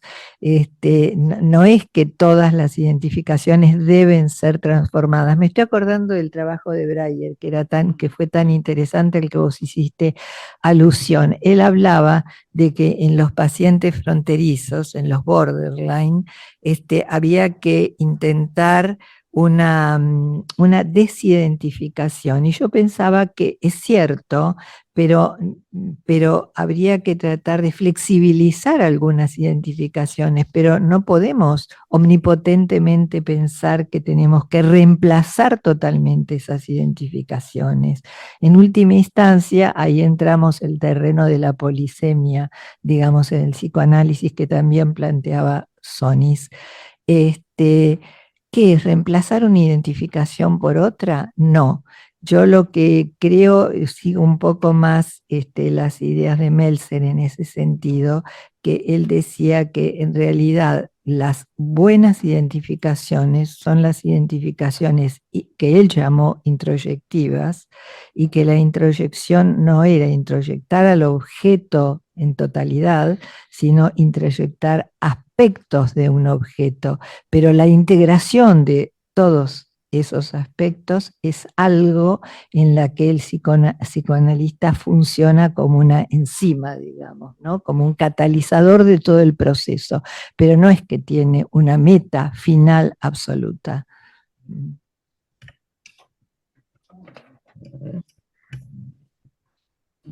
Qué contento que estoy, porque el conversatorio es un estilo de Ateneo que me parece que funciona bien. Empezando por lo de Adolfo,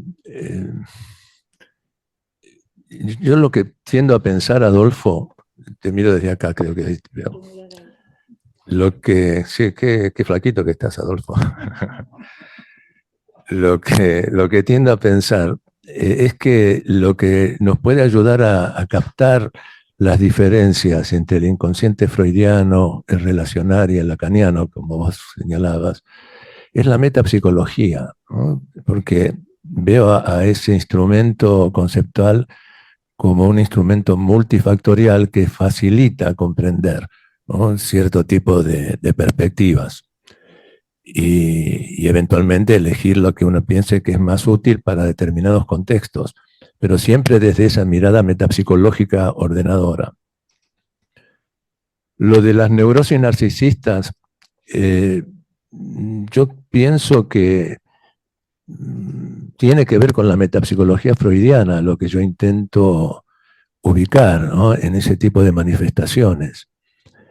Y precisamente por ese motivo, por ubicar como un mecanismo fundante de las neurosis narcisistas a la desmentida o renegación, ¿no?, que es un inconsciente escindido, es un sujeto escindido, ¿no?, que tiene entonces actitudes contrapuestas sin entrar en conflicto. La paciente de Lilia entra en conflicto. Entonces hay algo ahí, se verá cómo evoluciona, ¿no?, pero que le produce un tipo de malestar que probablemente sea un factor que le ayude a seguir pensando por qué no puede dejar de ser lo que es, ¿no?, en función de qué. Pienso que es en función de qué, ¿no?, encontrar el sentido. Me parece que el analista no tiene respuestas, sí, no tiene respuestas, pero en el diálogo analítico con su analizando puede llegar a captar ciertos sentidos que son generados por quien está hablando, ¿no? Es el sentido que circula en el diálogo analítico, y si eso se puede explicitar, si eso se puede interpretar, yo creo que es la base metapsicológica freudiana, ¿no?, de la cura. Me parece que es así. Con respecto a lo de Adolfo, de nuevo, lo de la psicopatía, yo entre las neurosis narcisistas, por el referente que es la desmentida, incluyo también a las diversas perversiones, ¿no?, tal como lo hizo Freud. Freud partió de ubicar a la desmentida en el terreno de la perversión. Y yo entiendo que los trastornos de la alimentación implican también una cierta perversión, porque ahí también funciona la desmentida como ordenador. Y también la psicopatía, ¿no? Creo que se los puede englobar metapsicológicamente por la base que está en juego, el mecanismo estructurante, como neurosis narcisista. La omnisapiencia de Sergio, me parece que es un problema narcisista, ¿no?, lo que está sosteniendo determinado tipo de actitudes subjetivas. Y el narcisismo, bueno, es todo un tema desde un punto de vista de la metapsicología freudiana que se expandió, ¿no?, con otros autores. Si bien no lo denominan exactamente de la misma manera, pero las problemáticas vinculares que describe Bion, que están relacionadas con la omnisciencia, la omnisapiencia o la falla en esos terrenos, están hablando metapsicológicamente también del narcisismo, por más que Bion no haya tenido necesidad de incluir esa palabra, porque investigaba y tenía entonces otros recursos teóricos para poder dar cuenta de su clínica. Y a ver, no, me callo porque...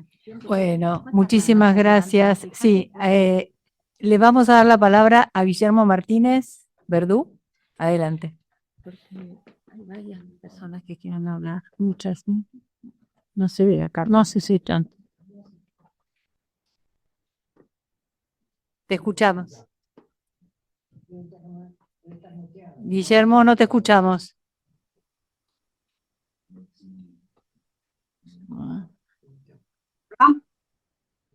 Ahí está. ¿Se escucha? Ahora sí. Ah, vale, he cambiado de micrófono. Se ve que no me había puesto bien.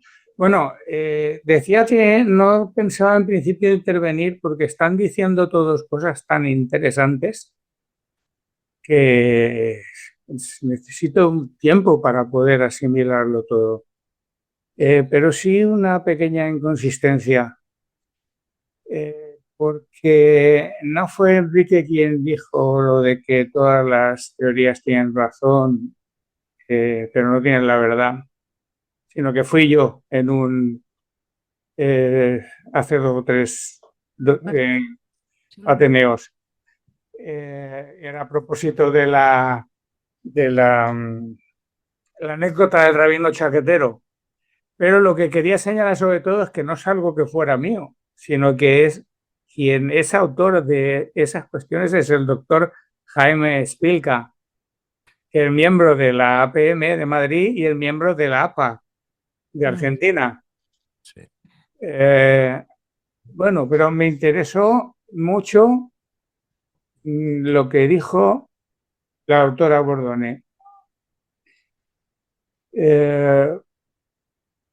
La cuestión de los adolescentes, de los grupos, me hizo pensar en algo, y es que hoy en día no existen las pruebas de pasaje, los rituales de pasaje que habían anteriormente y que se dan y se siguen dando en las sociedades primitivas. Algo que hacía que, sobre todo para los hombres, que pasaran de ser niño a ser hombre. Era distinto para las mujeres. Se decía que una mujer ya era mujer en el momento que le venía la regla, pero los hombres tenían que pasar por su ritual de pasaje, como por ejemplo el del hombre llamado caballo. Hay países como Suecia y como Noruega que están pensando en volver a poner el servicio militar obligatorio como precisamente una prueba de pasaje, un ritual de pasaje. Claro, los chicos se buscan, se hacen sus grupos y unos se meten en grupos de delincuentes y resulta que su ritual de pasaje es matar a una persona o robar o hacer un deporte extremo, peligroso, o hacer puenting o hacer quinting, que es eso de sacar la cabeza cuando viene el tren, cosas peligrosas. Pero esto Bueno. lo quería llevar también al terreno del psicoanálisis. Guillermo, te voy a pedir si podemos acortar un poquito porque hay mucha gente para hablar. Vale, Nos pues queda poco tiempo. acorto rápidamente. Me preocupó lo que dijo Óscar Elvira sobre la cuestión de las 3 generaciones y lo que podía pasar en Ardeva, porque me recordó la antipsiquiatría y lo que decía Cooper y Line, que retomó François Dolto y retomó Lacan, de que hacen falta 3 generaciones para producir un psicótico. Quizá en el psicoanálisis hay pruebas también de pasaje y sabemos de que, bueno, podría poner algunos ejemplos de lo que he vivido en España, pero me voy a callar ya. Precisamente. Gracias, Sí, Guillermo. la Vamos prueba a- del pasaje del propio psicoanalista también es importante, creo. Gracias. Vivi Piccolo. Hola, ¿qué tal? Bueno, me encantó el Ateneo y no te pude escuchar, Enrique, la verdad que lo lamento mucho. Y tengo así una cantidad de cosas que me dan vuelta después de todo lo que escuché. Empezaría por algo que dijiste, Lilia, que con todo lo que te aprecio y respeto y quiero, no sé, me parece que es algo lindo para seguir pensando. Vos hablabas a propósito de la formación, ¿no? De la noción de entrenamiento. Y la verdad es que no es un término que, está bien, de algún modo hay que llamar, ¿no? A la formación y a esto que hacemos desde que nos formamos, pero no es un término que me parece muy, no sé, muy feliz, pero sí creo que está muy en línea con los tiempos que corren, como muy orientados al funcionamiento, más que a otra cuestión que nombrabas y con la que me siento más identificada, que es esto de poder los psicoanalistas seguir pensando en términos de creatividad, cultivar la creatividad, ¿no? Como eso me parece que sí, me gusta más. Y otro aspecto porque si no se cae mucho en la especialización de la especialización, y que me parece que nos aleja del psicoanálisis. Y otra cosa que me gustó y es esto, Graciela, que nombrabas, ¿no? Como una subjetividad, una subjetivación solidaria. Pero claro, no sé, me parece que hoy yo no estoy muy optimista porque cada vez estoy notando más el mundo en este sentido que decía, ¿no? Como y más tendiente a algo narcisístico y algo de funcionamiento, más de máquina, más de inteligencia artificial y de redes. Perdón, Vivi, si Sí, podemos ir redondeando. ya terminó. Que una forma más humana de entender el mundo. La verdad es que esto está muy, muy presente hoy, y yo creo que somos los psicoanalistas los que tenemos que pensarlo, no solo los filósofos que vienen pensándolo, ¿no? Franceses, norteamericanos, no solamente una interacción humana, sino incluso entre el ambiente y el humano, entre la naturaleza y el humano, pero lo cierto es que el mundo está cada vez más inhumano.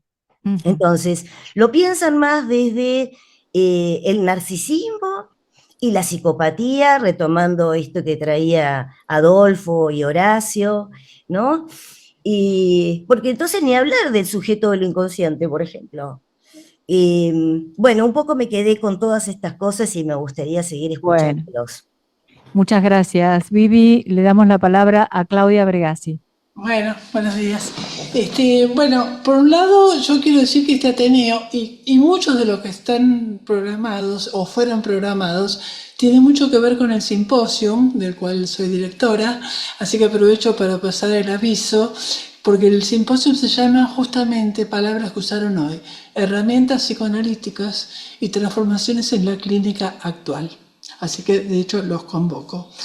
Me pareció importante la conexión con la formación. A mí me gustó la palabra entrenamiento, diferenciándola de adiestramiento. Me parece que entrenamiento implica una incorporación de la persona que aprende de una manera vivencial, un poco como se hacía en la Bauhaus. Cuando estuve en la Bauhaus hace varios años en Alemania, me impresionó porque había como una concepción medio como de formación psicoanalítica en la formación en la Bauhaus, y la verdad que me pareció interesante. Y este Ateneo me hizo pensar que en los ejes del simposio vamos a agregar el tema de la formación. Y dentro del tema de los grupos, porque no solamente como adquirir teorías o adquirir clínicas, sino que la formación, la propia clínica, no solo la del paciente, está en juego todo el tiempo. Y eso me parece sumamente valioso. Y en ese sentido, el grupo de reflexión que retomó Renato en su Ateneo, que lo hacíamos en la residencia, me parece algo que no sé si proponerlo, pero el espíritu del grupo de reflexión, que es tener en cuenta el trabajo y lo que uno siente y pone en el trabajo.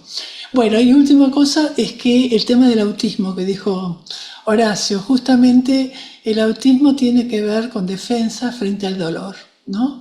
Entonces quizás uniendo lo que dijo Vivi recién, bueno, el mundo muy doloroso es esperable que no traiga defensas autistas en nosotros. Bueno, muchas gracias. Muchas gracias. Muchas gracias. Faltan 5 minutos. Le damos la palabra a Gregorio Garfunkel. Garfinkel. Ok. Perdón, yo había pedido la palabra y después bajé la mano. Ah, bueno.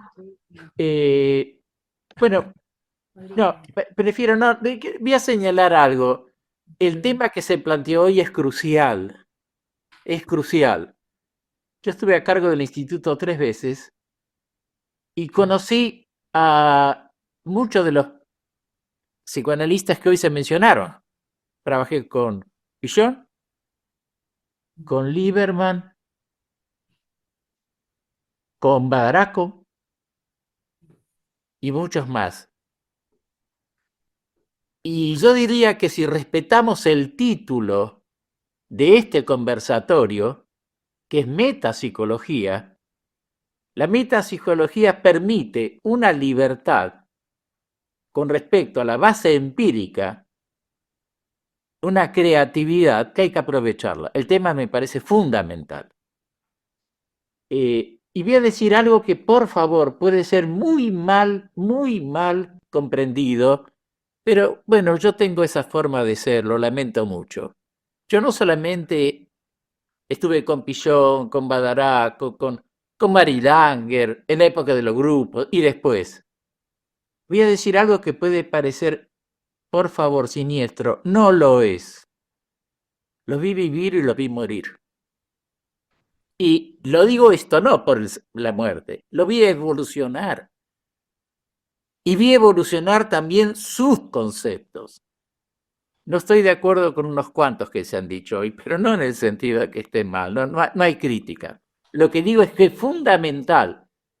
Hoy si yo tendría que formar, entre comillas, analistas, haría que entiendan qué es el imperativo categórico de Kant, que no es charlatanería, es la formación en una sociedad de seres sociales cuyo principal objetivo sea el semejante, el otro. Muchas gracias. Aceptar el mismo Gregorio. plano. Bueno, ok, es larguísimo. Así que bueno, yo por eso había bajado la mano. Lo felicito, el intento es bueno. Pero esto que yo dije no es una pavada, porque yo lo vi a Muchísimas gracias. Ok, gracias. Faltan 5 minutos, así que le vamos a dar la palabra a la mesa. Enrique, ¿habías pedido la palabra? Por orden alfabético. Ah, bueno. Bueno, yo podría decir que me quedo muy satisfecho de la reunión porque he podido encontrar alguna respuesta a mi pregunta inicial, que era, digamos, si había que cobrar la sesión o no. Y me parece, no, porque me parece que la respuesta es fundamental en el sentido de que hay que dar lugar a la contingencia. Y creo que este problema de dar lugar a la contingencia es un problema muy serio para los psicoanalistas, sobre todo los que venimos formándonos dentro de la idea de setting, encuadre, todas estas cuestiones en donde lo que se jerarquiza es un estándar psicoanalítico. Porque el estándar psicoanalítico a lo que tiende es para ordenar la contingencia, controlar la contingencia. Y me parece que lo que nos estamos planteando, yo lo digo con cierto orgullo de poder decirlo y escucharlo en Abdeva, de que el problema del psicoanálisis pasa por un lugar totalmente distinto del de ordenar y controlar la contingencia, sino que pasa por el lugar de darle lugar a la contingencia. Me parece que, y es interesante como en algunas formulaciones ha ido apareciendo el mal llamado contrato, o el contrato, como decía Eliseo, algo que se va tomando, que se va haciendo, ¿no? Me parece que son distintas formas de irlo pensando. Enrique, perdón. ¿Podemos pasar la palabra? No, y una sola cosa más, porque no todo, digamos, es desorden en la contingencia. No todo, porque si no uno puede pensar que dar lugar a la contingencia es dar lugar al desorden, sino es dar lugar en la contingencia a lo que es un vínculo humano, vamos a decirlo así. ¿Por qué? Porque las historias de pasaje, y esto es relacionado con lo que decía Guillermo, se siguen dando. Lo que pasa que hoy en las redes de lo que se trata es del pasaje de los influencers a cobrar. De nuevo volvemos a la sesión que se cobra, no se cobra. Pero es muy importante.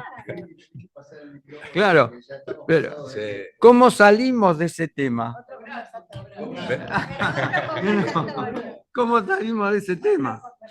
Bueno, yo también estoy muy contenta con el resultado de todo esto, que pensaba que iba a ser bueno, pero no tan bueno. Y agradecerle además a Claudia, por ejemplo, que nos refrescara que la idea del simposium tiene bastante que ver con esto, con lo cual ya nos está estimulando mucho al simposium en sí mismo. Quería decirle algo a Graciela, que a mí todos los trabajos me gustaron, pero el trabajo de Graciela me pareció súper importante por las implicancias que podría tener en la formación, no solamente de analistas, sino en la formación inducción de pacientes, digamos, en la inducción de pacientes a que sean pacientes de psicoanálisis. Estos grupos no se van a poder reproducir de la misma manera que lo fueron en las épocas que vos decías, pero sí podrían hacerse grupos Balin o grupos de reflexión. Anoche estuve en la Feria del Libro, en la presentación de un libro que era de la trayectoria de un médico, ¿no? Y él hablaba, fíjate, era una persona más o menos de mi edad, de nuestra generación, de mi generación, y él hablaba de lo importante que para su práctica médica había sido la existencia de los grupos Balin. Me pareció fantástico, fantástico eso, una joyita. Les quería comentar eso nada más. Paso. Yo, por orden alfabético. Les agradezco mucho a todos. A mí no me fue fácil la decisión de tomar estos temas, pero lo hice porque siento que ya somos grandes y la responsabilidad de pasar a las otras generaciones.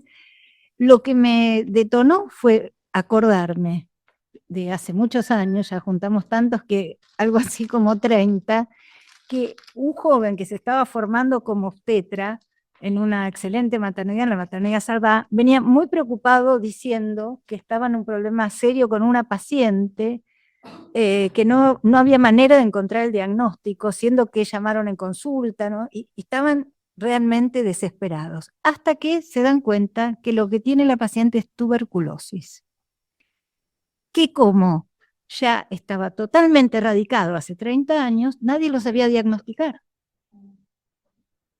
¿no? Bueno, eso fue lo que me hizo pensar que lo que tuvimos, que como vos decís, requiere transformaciones, pero que el espacio para pensar, encontrar sentido a lo que uno le pasa, poner la luz de la comprensión, digamos, esto que vos contaste, me parece que hay veces la oportunidad de un grupo y la oportunidad de contar con otro, de sentir una pertenencia, y como en aquella oportunidad, digo que no nos olvidemos de aquello que tuvimos, ¿no? Porque ahora lamentablemente la tuberculosis está bastante. Horacio. Me toca a mí. Bueno, yo lo que estoy es muy, muy contento por el desarrollo de este espacio, muy contento de haber convocado a mis colegas, muy contento de haber escuchado todo lo que se dijo y de que la metapsicología definida recién, a ver cómo lo dijeron, la metapsicología es algo que está ligado, ¿dónde está? A la libertad, a la libertad, a la libertad y a la creatividad. Y creo que fuimos libres y creativos en este espacio. Gracias.